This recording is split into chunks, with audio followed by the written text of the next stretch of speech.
ये जो नगरनार है ये बस्तर के सपनों का कारखाना है, क्योंकि नगरनार स्टील प्लांट से क्षेत्रवासियों को काफ़ी उम्मीदी थी और बस्तर में एक स्टील प्लांट लगेगा तो बस्तर का विकास होगा, यहाँ के युवाओं को रोजगार के अवसर प्राप्त होंगे।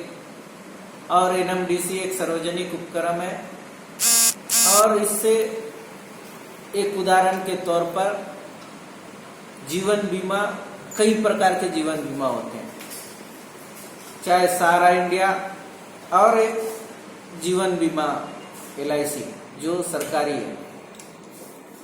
सहारा इंडिया बहुत ज़्यादा ब्याज देता है, लेकिन उसकी कोई गारंटी नहीं कि कब डूब जाएगा, हमारे पैसे सुरक्षित रहेंगे नहीं रहेंगे। लेकिन जीवन बीमा में पूरी लोगों की आस्था है कि उनको पैसा मिलेगा। इसलिए ये जो बस्तर का कारखाना हम लोगों ने जो सपना देखा था, जो किसानों ने सपना देखा था कि यदि हम जमीनें देंगे तो हमारा भविष्य सुरक्षित होगा, हमारे बच्चों को और आने वाली पीढ़ी को रोजगार के अवसर मिलेंगे। लेकिन निजीकरण होने से वो रोजगार के अवसर और जो उन्होंने जो सपना देखा था अपने भविष्य के सुरक्षित का, उस पर खतरा मंडरा रहा है। और जो बस्तर के लोगों ने जो विश्वास के साथ जो जमीनें दी, उस विश्वास के साथ भी कुटरघात करने जैसा है। इसलिए हम इस निजीकरण का विरोध कर रहे हैं, क्योंकि हम चाहते हैं कि बस्तर में 5 दशक से यहाँ पर एनएमडीसी लोहा का उत्खनन कर रही है और इसके जरिए लाखों करोड़ों रुपए एनएमडीसी कमा रही है। उसी पैसे से आज नगरनार स्टील प्लांट बन रहा है और डिमर्ज करके निजीकरण करने का षड्यंत्र है।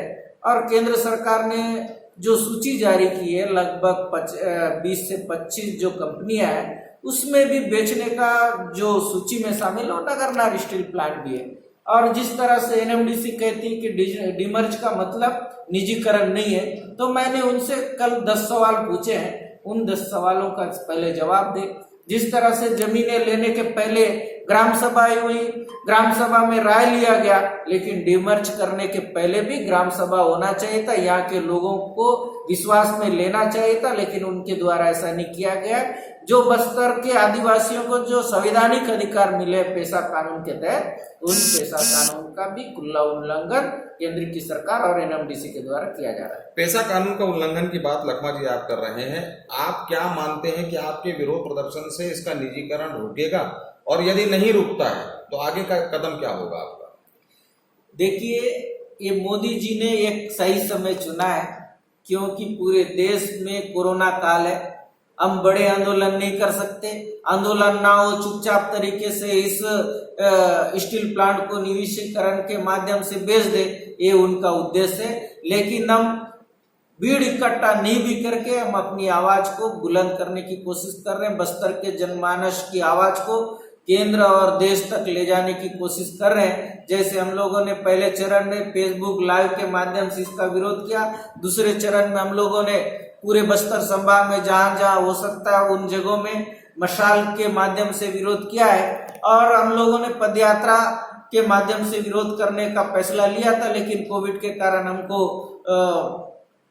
अनुमति नहीं मिली, जिसको लेकर हम लोगों ने क्योंकि बस्तर में 144 धारा लागू हुआ है, इसलिए 4 लोगों के साथ मिलकर हम लगातार 24 तारीख से 2 अक्टूबर तक विरोध दर्ज कर रहे हैं। देखिए, हर कोई विरोध का स्वरूप का लास्ट तक हम ले जाने की कोशिश करेंगे, हमारी लड़ाई अंतिम तक लड़ेंगे, लेकिन हमें पूरा विश्वास है कि बस्तर की जन भावनाओं के साथ खिलवाड़ कोई भी सरकार हो उन्हें नहीं देगी, ये मुझे पूरा विश्वास है। यदि उसके बाद भी मोदी सरकार के द्वारा हमारी बातों को नहीं माना जाएगा तो उग्र आंदोलन ये इस क्षेत्र के युवाओं के साथ मिलकर और बस्तर के किसानों के साथ मिलकर करेंगे। एक बड़ी बात यह है कि 2019 में इसका जो नवीनीकरण हुआ है, लीज जो निर्धारण की बात है, वो भूपेश सरकार में किया गया है, तो क्या उन बिंदुओं को या निजीकरण की बातों को उसमें सम्मिलित नहीं किया गया था या उसमें छुपा के रखा गया था उसको? देखिए, नवीनीकरण हुआ 2019 में। ये सरकार ने सोचा था कि यदि हम लीज देते हैं तो यहाँ के क्षेत्र का भला होगा, यहाँ के आदिवासियों का भला होगा, क्योंकि इस जो ऑप्शन का मामला होता है केंद्र सरकार के अधीन होता है और एक बस हमको न्यूनीकरण देना होता है, वो सरकार बाध्य है और इसीलिए दिया ताकि क्षेत्र का विकास हो, यहाँ के लोगों के भलाई के लिए हमने दिया।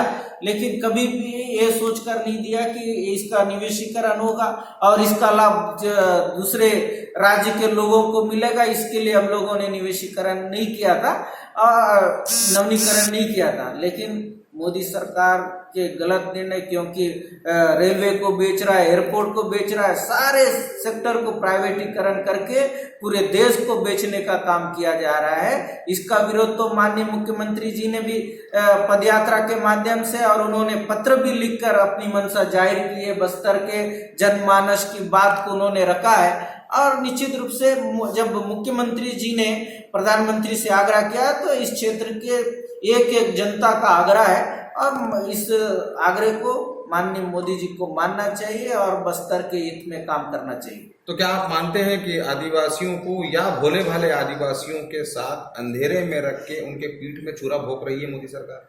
निश्चित रूप से यहाँ पर जब जमीनें अधिग्रहण की गई थी तब तो स्पष्ट कहा गया था कि सार्वजनिक उपक्रम एनएमडीसी के द्वारा नगर नार स्टील प्लांट लगाया जा रहा है, तो ये आदिवासियों के साथ एक धोखा के बराबर ही हो रहा है। और जब से मोदी जी की सरकार बनी है तब से तो आदिवासियों पर शोषण ही शोषण हो रहा है। चाहे कोई भी आदिवासियों के लिए एक्ट बनाओ, उस एक्ट को भी कमजोर करने का काम मोदी की सरकार के द्वारा किया जा रहा है। निश्चित रूप से पूरे देश में एसटी एससी के लोग मोदी जी के खिलाफ में है और मोदी जी लगातार इस जाति के विरोध में, इस एसटी एससीओ को जो अधिकार मिले हैं उन अधिकारों को कम करने का प्रयास किया जा रहा है। इसी तहत बस्तर को भी जो आदिवासी बहुल क्षेत्र है इसी के वजह से बस्तर के साथ भी ऐसे काम किया जा रहा है जो आदिवासी विरोधी सरकार तो भारतीय जनता पार्टी की मोदी सरकार रही है और इससे भी साबित हो रहा है कि निश्चित रूप से आदिवासियों के हित कभी भी भारतीय जनता पार्टी और मोदी सरकार नहीं चाहती। मतलब ये माना जाए कि आदिवासी विरोधी है मोदी सरकार? बिल्कुल विरोधी है। आप लोगों ने देखा है कि लगातार हमारे आरक्षण को घटाने का काम चल रहा है और लगातार एसटी एससी और ओबीसीओं पर अत्याचार हो रहा है। इसका सीधा उदाहरण है कि कहीं ना कहीं देश की सरकार का पूरा इसमें हाथ है।